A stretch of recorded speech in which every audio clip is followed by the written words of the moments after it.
여러분 어서 오십시오. 풍요로운 책의 세계입니다. 오늘은 퇴행성 관절염 그리고 또 디스크로 주변에 고생하시는 분들 많잖아요. 오늘 저도 갑자기 이 책을 왜 또 읽게 됐냐면 친정 엄마가 무릎이 지금 또 아프셔가지고 굉장히 건강하게 운동도 잘하시는 분인데 아프셔서 병원 치료를 계속 받고 있는데 뭔가 호전이 안 된다고 하셔서 뭐 유튜브도 막 찾아봤는데 책의 정보가 또 더 정확하고 또 깊게 이해할 수 있을 것 같아서 읽게 됐어요. 그래서 여러분과 또 공유해 볼까 합니다. 그 주변에 뭐 엄마, 아빠, 가족분들 중에서 좀 퇴행성 관절염, 디스크로 아프다고 하시면 요 영상을 좀 듣게 하셔서 몇 번 듣게 하셔서 좀 이해할 수 있게끔 하시면 좋을 것 같아요. 꼭 공유해 보세요. 퇴행성 환자혁명 책 함께 하도록 하겠습니다. 퇴행성 관절염. 관절염 하면 보통 퇴행성 관절염을 말한다. 가장 많이 받는 진단이다. 병원에서 듣는 설명은 연골이 닳아 뼈끼리 부딪혀서 무릎이 아프다고 설명한다. 복잡하게 설명할 수 없으니까 간단히 대충 설명한다고 하는데 실은 다 틀린 말이다. 요거 중요한 부분이에요. 어르신, 요 부분 되게 중요합니다. 저희 엄마도 이렇게 설명을 들었대요. 연골이 닳아서 뼈끼리 부딪히니까 그래서 무릎이 아픈 거예요. 라고 얘기를 들었대요. 근데 여기서 의사가 말합니다. 실은 다 틀린 말이다. 왜냐하면 연골에는 혈관과 신경이 없기 때문에 통증을 느낄 수 없다. 그래서 글루코사민이나 연골 주사도 사실은 큰 의미가 없다. 네. 연골 주사 굉장히 많이 맞으시더라고요. 저희 엄마도 지금 계속 일주일에 가서 많게는 이틀에 3일에 한 번씩 이렇게 연골 주사를 맞는다고 하는데 큰 의미가 없다라고 쓰여 있습니다. 혈관이 없으므로 재생이 불가능하기 때문이다. 넘어갑니다. 닳아 없어진 연골이 재생된다는 것은 다 거짓말이다. 엑스레이 사진만 보고 관절이 다 닳아서 아프다고 설명하는 것 역시 완전히 틀린 설명이다. 연골이 다 닳아 없어지는 경우는 없다. 또 중요한 말 나오죠. 연골이 다 닳아 없어지는 경우는 없다. 어깨나 무릎의 관절은 100년을 살아도 다 못 쓰고 죽는다. 이 부분이 저도 그래? 라고 생각했던 부분이에요. 연골이, 관절이, 뭐라죠? 500원짜리 동전 두께보다 더 얇기 때문에 아껴 써야 된다고 막 그런 이야기를 많이 들었어요. 다 닳는다고 금방. 근데 그게 100년을 살아도 다 못 쓰고 죽는데요. 다만 참고할 부분. 연골이 수분을 잃고 마르면서 쪼그라든다. 얼굴에 주름지는 정도가 다르듯 사람마다 개인차는 있지만 연골이 줄어드는 것 뿐이다. 닳아 없어지는 게 아니고 줄어드는 것 뿐이다. 만에 하나 연골이 하나도 남김없이 싹 없어져 뼈끼리 닿는다 하더라도 통증을 느낄 수 없다. 연골 바로 아래 뼈 조직에는 신경이 없기 때문이다. 이가 썩었을 때 아픈 것은 안에 신경이 있기 때문이다. 뼈가 부러지면 아픈 이유는 뼈 때문이 아니라 뼈를 덮고 있는 골막이 찢어져서다. 골막에 신경이 있기 때문이다. 그쵸. 연골이 닳아서 없어져도 아픔을 느낄 수가 없대요. 뼈끼리 닿는다고 하더라도. 근데 왜 아픈 걸까요? 지금 이제 설명을 또 들어보죠. 무릎이 그럼 왜 아픈 거예요? 무릎이 아픈 이유는 염증 반응 때문이다.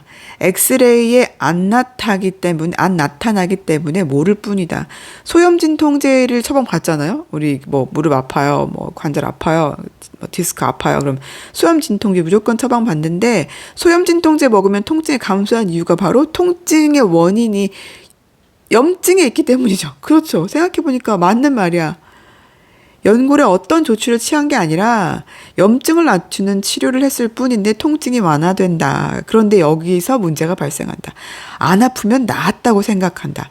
염증 반응만 제거한 것 뿐이지 원인이 된 근육, 인대, 관절 조직이 회복된 게 아니다. 넘겨볼게요. 그래서 다시 재발되는 경우가 많다. 재발이 반복될수록 강도는 점점 심해져서 호전이 불가능한 시기에 이르기도 한다. 무릎 인공관절 교체 수술을 한 사람 중에도 얼마 지나지 않아 다시 아픈 경우가 많다. 염증 반응이 심했던 부분은 수술로 제거되었지만 남아있던 염증 반응이 수술 후 다시 작용하기 때문이다. 특히 식습관이나 생활습관이 수술 전으로 달라진 것이 없다면, 즉 계속해서 염증을 일으키는 음식을 먹고 생활한다면 통증은 더 빨리 온다. 여러분 이해하셨죠? 그래서 허리 디스크 수술하고도 금방은 괜찮은데 또 계속 1년에 아프다 재발하는 이유가 염증을 계속 일으키는 음식을 먹으면서 많이 먹으면서 이거 다 나았다라고 볼 수 있는 게 아닌 거죠. 이 부분 또 읽어드릴게요. 정확한 진단을 위해 엑스레이가 꼭 필요한 것도 아니래요. 병원 가면 눌러보고 만져보고 돌려보고 검사를 통해 인대 문제인지 건초염인지 관절 문제인지 근육 문제인지 구분이 가능하대요. 이거 오늘 제가 유튜브에 그 정형외과 원장님들 나와서 이야기하는 것들 중에도 그런 내용이 있더라고요. 굳이 안 찍어보고 이렇게 앞 눌러만 봐도 대충 문제가 어떤 건지 알 수 있대요. 오히려 지나치게 엑스레이를 의존해서 촉진을 소홀히 하면 오진 확률이 높아진다. 사건을 수사하듯 모든 증거 자료를 펼쳐놓고 퍼즐을 풀어야 한다. 무릎 퇴행성 관절염 환자들 중에서 무릎 연골이 정상적인 경우가 더 많대요. 훨씬 많대요. 그러니까 연골은 정상이에요. 그럼 왜 아파요? 다시 말하지만 무릎이 아픈 이유는 염증 반응 때문이다. 이 부분을 잘 캐치하시고 우리 옆에 주변의 어르신들께 꼭 말씀드려야 돼요. 아셨죠? 그래서 저도 주변 지인들 어르신들한테 말씀드리는 게, 우리 어른들은 아직도 그 생각 하시거든요. 밥이 제일 보약이지. 그리고 나는 살찔 거 별로 안 먹어 하시는데, 사실 탄수화물이 당이 되게 많기 때문에 당이 염증을 또 많이 유발하잖아요. 여기 또 어떤 내용이 있냐면 다 책에서 나온 내용들입니다. 네, 찾았어요. 염증을 일으키는 음식이 탄수화물과 당분 섭취거든요. 당분. 어르신들은 아직도 밥 힘으로 산다. 그래서 간식을 먹어도 떡 드시고, 밥 먹고 나서 떡 드시고, 난 빵 같은 거, 피자 이런 거 안 먹어. 나는 몸에 좋은 거, 몸에 나쁜 거, 빵 이런 거 안 좋아해. 피자 안 좋아해. 근데 또 드시는 거 보면은 건강식이라고 챙겨 드시는 게, 사실 옥수수 이런 부분 탄수화물이잖아요. 그쵸? 감자쪄 드시고 고구마 드시고 떡 드시고 밥 드시고 다 당이에요. 다 탄수화물. 근데 아직도 그 말씀을 드려도 이걸 듣질 않아요. 그래서 여러분 염증이 많아요. 어르신들 관절염 있죠? 다 염증을 낮추는 음식을 먹어야 되기 때문에 조심하셔야 됩니다. 이런 거 다 탄수화물 줄이셔야 돼요. 디스크 환자들이 내원하면 레이저로 치료하고 디스크 감압 치료를 하고 물리치료를 한다. 목적은 하나다. 다 염증을 빠르게 낮추기 위한 일환이다. 그런데 치료를 마친 환자가 집에 돌아가서 염증을 일으키는 설탕과 탄수화물을 과다하게 먹는다면 이는 분란 현장 한쪽에선 소화기로 화재를 진압하려고 하고 또 다른 한쪽에선 기름을 붓는 격이다. 불이 꺼질 리가 없다. 소염 진통제 역시 마찬가지다. 아프다면서 소염제를 먹고 음식은 염증을 유발하는 것들로만 골라 먹으면 약을 먹어도 소용없다. 혹은 약도 별 효과가 없다는 말을 할 수밖에 없는 것이다. 통증의 원인은 예외 없이 염증이다. 네. 선생님들, 네. 어르신, 엄마, 아빠, 잘 들어보세요. 어머니, 통증 원인은 예외 없이 염증이래요. 어딘가 아프다면 이는 반드시 염증이 있다는 뜻이다. 허리, 목, 어깨, 무릎, 손가락 관절염 생긴 이유는 사소한 잘못이 쌓인 결과이다. 몸을 충분히 안 움직이는 것과 염증을 유발하는 음식을 먹는 것이 잘못이다. 몸을 충분히 안 움직이는 것과 염증을 유발하는 음식. 어르신들이 이제 조금씩 몸이 아프시니까 더 안 움직이죠. 그냥 누워만 있고 싶고 그냥 찜질방에나만 가고 싶으시고. 그리고 또 어떤 거 드세요. 또 염증 유발하는 음식을 또 앉아서 계속 드세요. 나 많이 안 먹는다 하시는데 보면 다 염증 유발한 음식들만 드시는 거죠. 음, 굶는 것도 필요하거든요, 사실은. 예. 그리고 미네랄과 비타민이 풍부한 음식을 챙겨 드셔야 되고, 살아있는 음식들. 근데 잘 먹어야 된다라는 생각 때문에 자꾸 드시는 거죠. 다치고 상처가 나야 염증이 생기는 것이 아니다. 통증을 이해하려면 염증 반응을 이해하면 된다. 그걸 이해하고 만들어낸 것이 바로 소염 진통제다. 감기에 걸렸을 때 열이 나는 것과 마찬가지로 염증은 불편을 초래하지만 우리를 위해 몸이 일으키는 반응이다. 상처가 났을 때, 감염되었을 때 몸을 보호하고 치유하는 장치가 염증이다. 붓는 이유는 문제 있는 부분의 혈관을 확장시켜 영양분과 산소를 공급하고 노폐물을 제거하려는 노력의 일환이다. 그런데 조금만 아프면 왜 염증 반응이 생겼는지 대한 고민 없이 약국에 가서 소염제를 사 먹거나 병원에 가서 진통제를 처방받는 것이 일상이 돼버렸다. 불편한 증상을 빨리 없애는 것이 최고의 치료라고 생각하는 환자와 의료인이 만났기 때문이다. 우리 몸에서 일어나는 변화는 항상 어떤 목적 아래 일어나는 것임에도 불구하고 고통을 호소하는 환자를 보면 당장의 불편함을 없애주는 처치라도 해주어야 하는 것이 현재 의료인의 입장이다. 그러다 보니 증상에 대응하는 치료들, 즉 대증요법을 필요로 하게 되었고 지금은 대증요법이 의료의 대세가 되었다. 그래서 증상이 사라지면 치료도 끝이 난다. 대증요법은 고맙지만 대증요법에서 끝나면 절대로 안 된다. 증상의 원인이 제거되지 않았기 때문에 증상을 억누르는 치료 효과가 끝나는 동시에 더 큰 증상을 일으키는 경우가 많다. 결국 처음에는 한두 알의 약으로도 잘 듣던 증상이었는데 시간이 지나면서 세 알, 네 알, 나중에는 한 주먹의 약을 먹어도 좀처럼 사라지지 않는 아주 곤란한 상황에 맞닥뜨리게 된다. 손가락 아픈 것이 아무래도 관절염 같다고 하면 과연 손가락만 문제가 있을까? 일반적으로 손가락은 빙산의 일각이다. 고혈압 약을 장기 복용한 환자들에게 관절염이 흔하다. 특히 손가락과 팔목 관절염이 심하다. 간 때문이다. 혈압약을 장기 복용하면 약물을 해독하느라 간에 무리가 간다. 간을 해독하는 데 필요한 성분이 황이다. 체내에 충분하지 않을 때 간을 보호하기 위해 관절에 있는 황을 우선 가져다 쓴다. 우리 몸은 중요한 것을 지키기 위해 덜 중요한 신체 부위를 희생시킨다. 생존을 위해 중요한 부위는 대부분 장기다. 간, 신장, 췌장. 그러면 덜 중요한 부위는 어디일까? 뼈, 근육, 머리카락, 피부, 손톱, 관절, 호르몬. 우리 몸은 장기 손상이 오기 전에 덜 중요한 부위들을 기꺼이 희생시킬 준비가 되어 있다.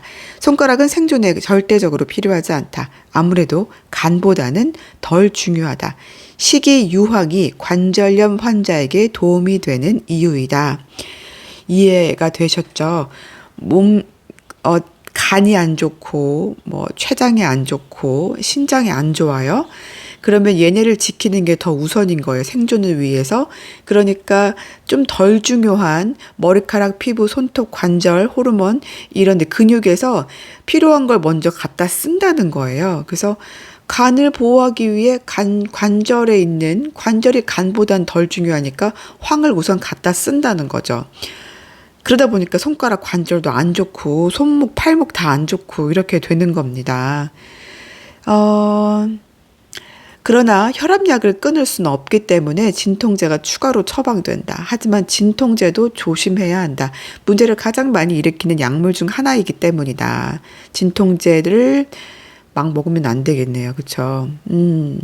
문제를 가장 많이 일으킨 약물 중 하나다.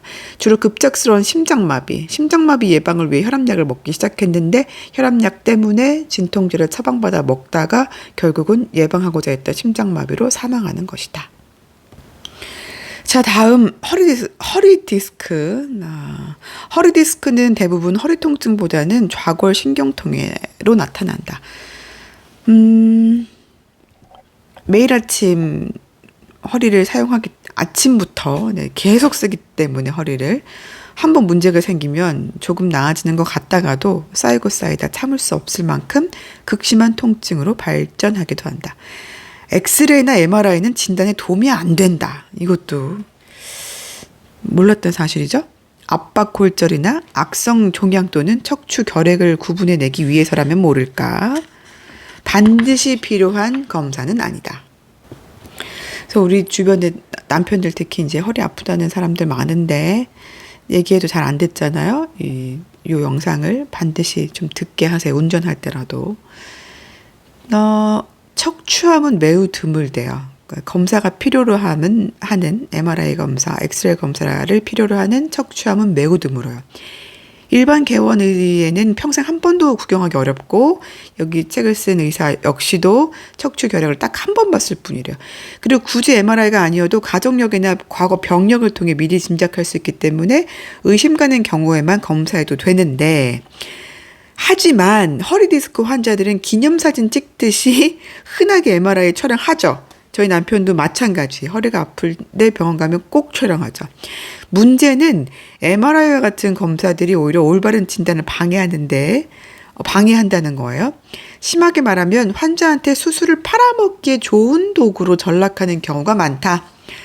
내 말이 심한 게 아니라 현실이 심하다는 거다. 보통 40세가 넘어 척추 MRI를 찍어보면 대부분이 문제가 보인대요. 잘 생각해 보셔야 돼요. 40세가 넘어 척추 MRI 찍으면 대부분 문제가 보인대요. 거의 예외 없이 4번과 5번 사이 디스크에 문제가 있다. 4번과 5번 사이 디스크. 거울을 들여다보면 주름도 늘고 흰머리도 나고 노화가 눈에 띄듯이 척추도 노화가 진행되는데 그것이 MRI에 나타나는 것 뿐이다. 디스크가 제자리에 있지 않고 빠져나왔다든가 수액이 마르고 척추 간격이 줄어든 것이 관찰된다. 그러면 그걸 다 문제라고 지적하면서 수술하자고 한다. 디스크가 튀어나와 좌골신경을 압박하는 바람에 좌골신경통이 생겼다는 설명을 하면서 디스크 절제 수술이 필요하다는 식이다. 그쵸? 맞아 하시는 분들이 있으시죠? 그런데 튀어나온 디스크가 신경을 직접 압박하는 경우보다 튀어나와 있기 때문에 주변에 염증을 일으키는 경우가 더 많다. 그래서 아팠다가 나아졌다가 반복하는 것이다. 그쵸? 허리 디스크 아파요? 허리가 아파요? 근데 아플 때가 있고 또 괜찮다가 또 아프다가 반복하잖아요. 컨디션에 따라서 염증이 생겼다가 사라졌다 했기 때문에 아팠다가 안 아팠다 하는 거예요. 그 디스크가 뭐 혓바닥 날른거리든 나왔다가 들어갔다 하면서 신경을 압박하는 게 아니라는 거예요. 그렇잖아요. 디스크가 옆에 튀어나왔어. 근데 디스크가 어느 날 들어갔다가 어느 나왔다가 이래서 아픈 게 아닌 거잖아요. 우리가 일반적으로 상식으로 생각해봐도. 다만 그 염증이 이 몸의 컨디션에 따라서 염증이 더 많이 생겼는지, 염증이 좀 줄어들었는지. 그러니까 소염 진통제나 스테로이드 주사로 통증을 낮출 수 있는 것도 바로 통증의 원인이 역시나 염증이라는 거예요. 관절염 똑같이. 디스크로 인한 물리적 압박이라면 계속 아파야 하는데 괜찮다가 아팠다가. 이것도 우리 잘 생각해 보셔야 돼요. 그 무슨 이야기냐? 염증을 낮추는 음식을 먹어야 된다는 거죠. 최소한 염증을 더 많이 불러일으키는 음식을 많이 줄이고 피해야 된다는 거예요. 피부에 염증이 막 올라오잖아요. 피부 트러블이 다 염증이죠. 어떻게 줄일 수 있는지 아세요? 피부과 가서 치료가 우선이 아니에요. 디톡스, 몸을 먼저 디톡스를 하면 피부가 몰라보게 건강해져요. 아이들도 뭔가 계속 염증이 사춘기라서 물론 호르몬의 변화 때문에 그렇겠지만 올라오잖아요. 원인을 잘 생각해보면 탄수화물 너무 많이 먹었어요.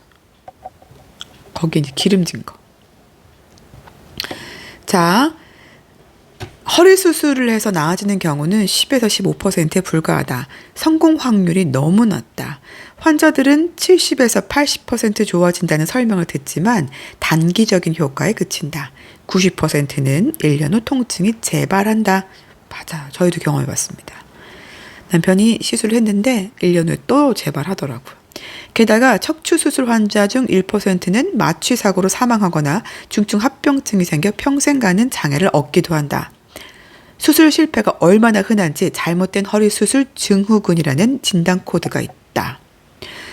척추 수술을 많이 하고 성공률이 어떻다라고 자랑하는 병원 일단 의심하면 된다. 허리 디스크의 파랄은 감기처럼 자연적으로 낫는다. 다시 한번. 허리 디스크의 파랄은 감기처럼 자연적으로 낫는다. 수술을 안 해도 좋아질 환자에게 돈벌이를 위해 수술을 권하는 것이다. 서울 아산병원 정형외과 이춘성 교수의 말이다. 너무 중요한 말이죠. 감기처럼 낫는데요. 수술해도 안 해도 좋아질 환자에게 돈벌이를 위해 수술을 권한다. 그리고 이런 말을 한대요. 수술을 권하는 의사들에 대해서 처음에는 양심을 속이고 하는데 그렇게 3번쯤 반복하면 자신도 그 시술이 정말 옳다고 믿는다. 근데 이런 시술은 보험 적용이 되는 순간부터 횟수가 뚝 떨어진대요. 돈이 안 돼. 그러면 이제 권하지도 않는 거죠, 수술을. 물론 필요한 사람이 있대요. 신경이 눌리는 상태가 지속되어 운동신경까지 손상되는 징후가 보이면 응급수술을 해야 된대. 응급수술. 그러니까 하반신 마비 있는 사람, 대소변 못 가리는 경우, 사타구니 감각이 없는 경우, 이때는 바로 응급수술을 해야 된다. 근데 이때도 흔치 않대요. 그래서 뭐 예약 스케줄 꽉 찼기 때문에 한 달 후에 수술합시다라는 경우는 응급이 아닌 거지. 그래서 수술이 반드시 필요하지 않을 수 있다라는 겁니다. 그래서 지금 수술하지 않으면 안진뱅이 됩니다 라고 이런 식의 협박성 거짓말을 하는 의사가 있다면 다른 의사를 좀 알아보는 것이 좋다. 그래서 병원을 진단받으면 한 곳에서 딱 받은 걸 가지고 막 맹신하고 하는 것이 아니라 완전 응급이 아니면 몇 곳을 좀 그러니까 몇 곳을 좀 알아보는 것도 좋다라고 합니다. 귀찮아서 한 번에 해결하려고 하지 마시고 병원 몇 곳을 다녀보는 걸 좀 추천드려요. 우리 어르신들 같은 경우 특히나.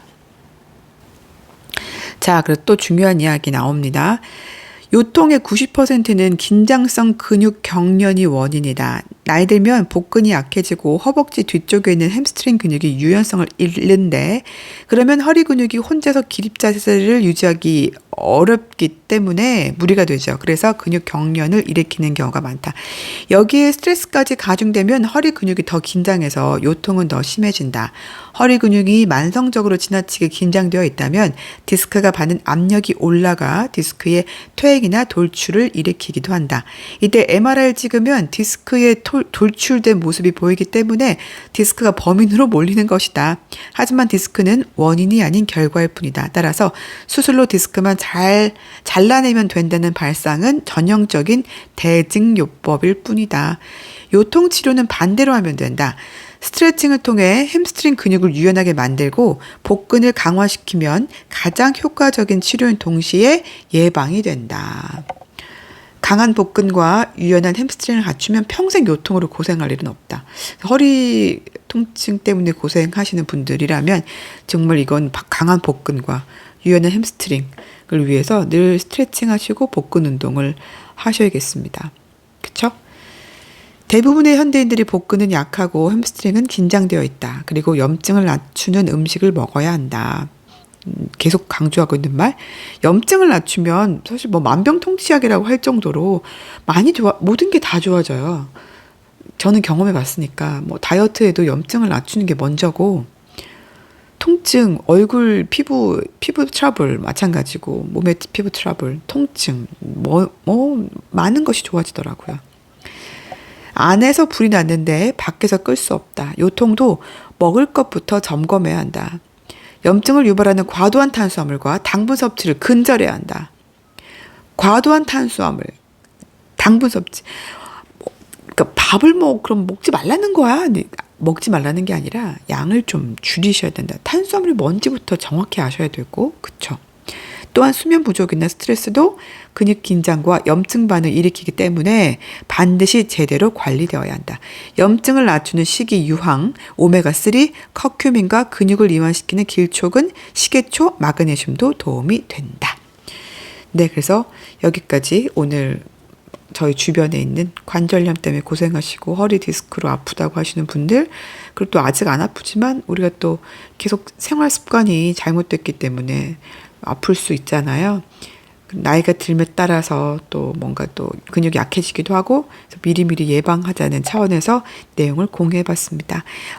좋아요, 구독 눌러주시고 그리고 내용도 공유하셔서 몇 번 들어보시게 하면 좀 생활 습관을 바꾸는 데 있어서 근본적인 원인을 치료하는 데 있어서 도움이 될 거라고 생각됩니다. 여러분 고맙습니다. 지금까지 풍요로운 책의 세계였습니다.